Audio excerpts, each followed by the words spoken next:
I like that kind of weird moment before it touches and it has that res. Sounds like a sitar when it's like that, a banjo vibe.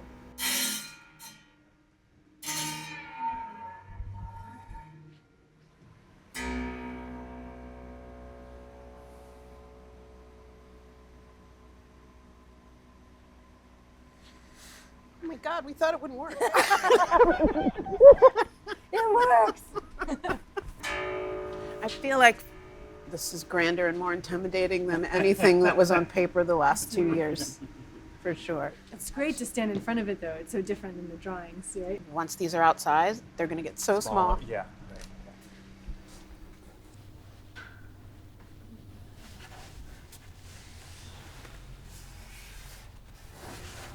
Cycling through different mediums, working with paint and sound and sculpture just sort of makes this wonderful swirling dialogue. Sound can be a texture in a space, and paint can be an object in a room and gives off glow. It absorbs light and it absorbs sound and it gives off optical hum. I always thought of paintings as objects and not as windows. I'm telling you, sometimes it takes forever to get here, though. Lots of griping. When I was first invited to do a project at the Met on the rooftop, what immediately came to mind was something that would have some sonic component, and that component would have to be analog. My sonic practice came because I was spending a lot of time curating what I was listening to in the studio, and it also occurred around the same time as the death of analog. We were losing the textures and tactile relationship to how we listened through records and buttons and all of these things. So where did this string come from? We just went with a heavy gauged wire. Just wire. It's not a musical instrument. It's stainless. It had to be outside, so quite frankly, it's more connected to the broom wire. That was an inspiration. I think the connection between my studio practice and the rooftop is linear, thinking of line as connective tissue between these narratives that I'm weaving together. So it wasn't a huge stretch to think about what kind of instruments leaned into my aesthetic. One is activated by wind, based on an Aeolian harp. If the wind cuts through at just the perfect right angle once in 6 months, it'll just resonate. brush across the strings and resonate out. One leans more into being plucked, the one string piece, and then the zither piece is something that feels like it could be bowed. So you kind of get 3 different ways of approaching the sculpture if it were a prompt for a musician. Very early on, I was thinking about a gathering or a collection, a group, an ensemble. I do still have a lot of concern about the pivot point of this. I mean, it feels better, but I don't know, maybe the tension's good. It'll certainly help connect Because it to the corrals floor people. piece. And the Yeah. other thing is that it does kind of create a flow. It's a pathway. The 4th piece is what I refer to as the conductor, and that is the red floor plate that goes into the corner of the space on the rooftop. It also pays homage to the demarcation of that section of the rooftop before the modern contemporary wing is reconstructed. It was important for me to acknowledge this moment and this pivot for the museum, since it will be no more. It's called Pure Red, but it just feels like it should be called Public Art Red. Yeah, it is. Because it's like Moreau, Calder, Yeah. the big red Picasso in Chicago. Uh-huh. The works offer an opportunity for sort of 3 states: dormancy and quiet when they're not activated, or musicians can activate them. Strings across here. This is very strummable. And the last is that they don't need human touch, they don't need interaction, there's potential for the wind. To that end, the instruments are not instruments, they're sculptures that have the potential to be played, but that are not necessarily intended to be played. They're kind of in between. There's an incredible kind of desire when you come to this instrument really, to want. I It's know. very enticing. I know. I mean, and to give that to an audience, to withhold Right. a desire to touch it. And That's to let how I it be feel an about object, everything it's in the beautiful. Met. Yeah, it's true. I immediately thought of all my experiences in this room in the musical instruments department. I always had a relationship to the yearning of the instruments that wanted to be played or that were meant to be used but were specifically on display. And so that whole idea of display culture and thinking about sound through time and how it resonates and how cross-cultural it is. It was a real opportunity to think about what the cacophony of this space would be like if all the instruments were activated. I think initially I was trepidatious about how these sculptures would or would not activate, and bolstering up this idea of passive and active to lower the anticipation that you're going to go up and have a cacophony of sounds happening all the time when there's too many variables. And it wasn't until this week that we actually heard the one string that it's gonna work. Yeah. Sound obviously comes through in the work in a conceptual way, whether it's the hum of the paint on the edge or these lines referring to musical notation. You can hear it, but it's not gonna perform for you. Right. And everything gets really metaphorical for me really quick, especially when it comes to blackness and performativity for audiences and who's witnessing that. And that's a strand, if you will, that runs through a lot of my work in terms of systems of refusal or questioning what those relationships are, what that power dynamic is. These are some of the first images that you shared with me. Yes.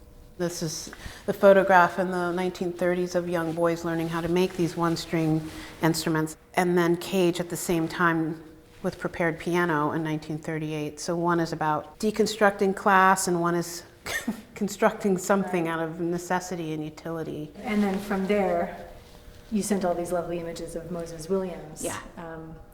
who was somebody who constructed these wall harps using a plank, simple materials, broom wire, Yeah. tin can, and then later discovering Louis Dotson. Louis was working directly on the side of his barn, whereas Moses was super mobile. So they both have this way of interacting with architecture, which I think was my initial struggle at the Met, was that it's such a platform, Right. it's such a The stage. I've always been scholarly. I've always had a poetic sub-narrative that's going on with me. And this is the first time that I've really shared so much of my research and put it to the fore because it was just so wonderful. So this was the first one strand on the wall that I made, and it's a bit loose now. And not really tunable, but this was the closest piece that really felt to me like that it was speaking to contemporary art, conceptual art, in terms of like what happens when that one strand on the wall comes from the outside of a shack, but if it's on a white crisp box, it's elevated to this other kind of gesture. That was a big discovery for me. To hang a string on the side of a structure or dwelling and have that basically instrumentalize a piece of architecture with the flexibility of it being able to be taken down and put up and to be made from sparse means. I actually really get emotional because of the ability to make something from nothing. And inside of that, I think that there's a real connective tissue to ancestors.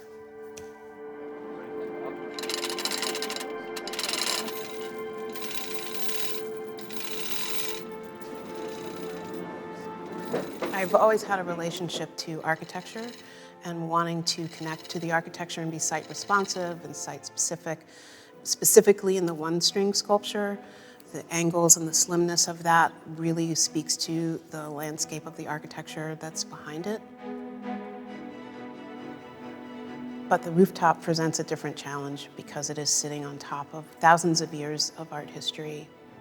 How do you enter a conversation with something when you're essentially on top of it and you are also in this environment that feels very much like a stage or a plinth? It's a perfect setting for an ensemble to gather.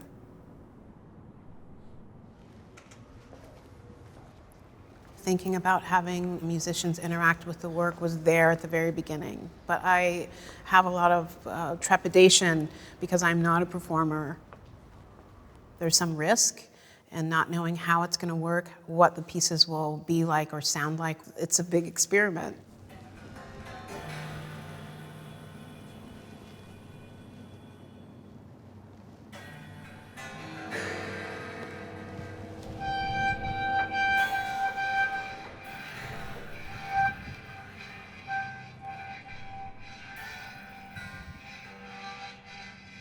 The two musicians that were invited to interact with the works are Tamika Reed and Luke Stewart, a cellist and a bassist.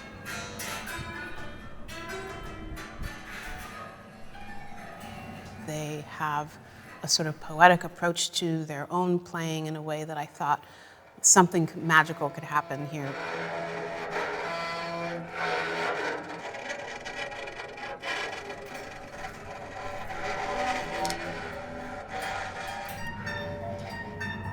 The pieces have a different relationship to the body than traditional instruments. They're all very frontal. It's the same way you would experience a painting or experience a work of art in the gallery. It's very much about the viewer and the body's distance to it. And the musicians are used to having an embrace around their instruments. What kind of metaphors does that present, but also what kind of challenges does that present for a musician?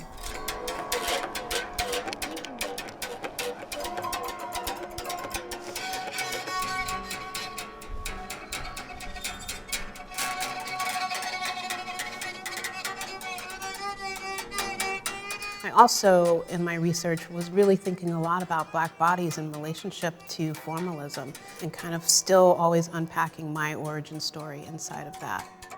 So I think that having these two African American artists who are deeply invested in experimental music was a wonderful opportunity to give it a go and see what happens.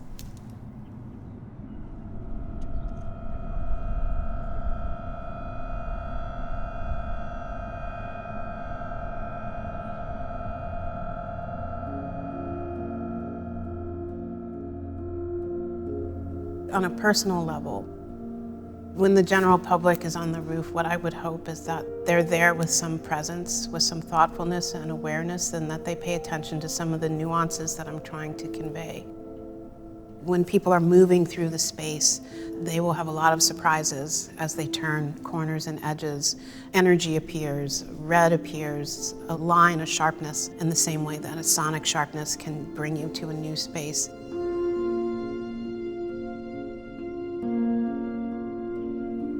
The delicacy of the string compared to the grandeur of the sculpture, and the contrast that I'm making between bodies and sound and architecture as it sits atop such a historic institution. These objects are instruments and sculptures at the same time. They hold this potential in between these two worlds. That is a magical place to exist.